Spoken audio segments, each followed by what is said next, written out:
नमस्कार, मी सचिन गावाने आपलं स्वागत करतो न्यूज टॉप 9 या बुलेटिनमध्ये। बुलेटिनची सुरुवात करूयात मोठ्या राजकीय टॉप 9 बातम्या।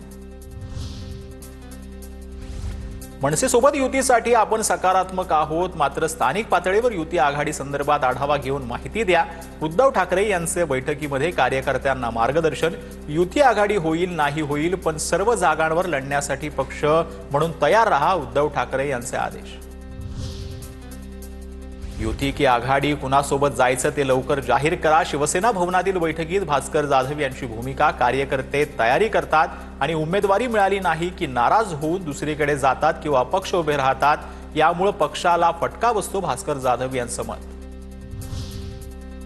ठाकरे गटासोबत युती हा एकमेव विषय आमच्या पुढे नाही। काल जो उत्साह दिसला तो याआधी का दिसला नाही, संदीप देशपांडेंची ठाकरे बंधूंच्या युतीबाबत प्रतिक्रिया।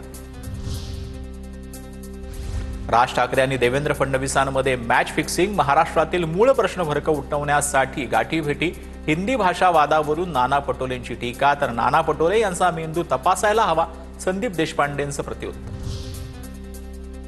खरी शिवसेना कोणती हे महाराष्ट्राला सांगणारे एकनाथ शिंदे। अमित शहांकडून शिंदेंच्या शिवसेनेचा खरी शिवसेना म्हणून उल्लेख, तर नुसत्या शिव्याशाप देता मुंबईसाठी तुम्ही काय केलं, अमित शहांचा उद्धव ठाकरेंना सवाल।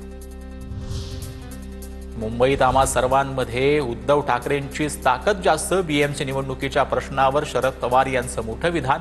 उद्धव ठाकरेंना विचारात घ्यावं लागेल पवारांचं मत, तर हा पवारांचा मोठेपणा। त्यांच्यापेक्षा वयानं लहान माणसाला पॉवरफुल म्हणावं लागतं, चंद्रकांत पाटलांचा टोला।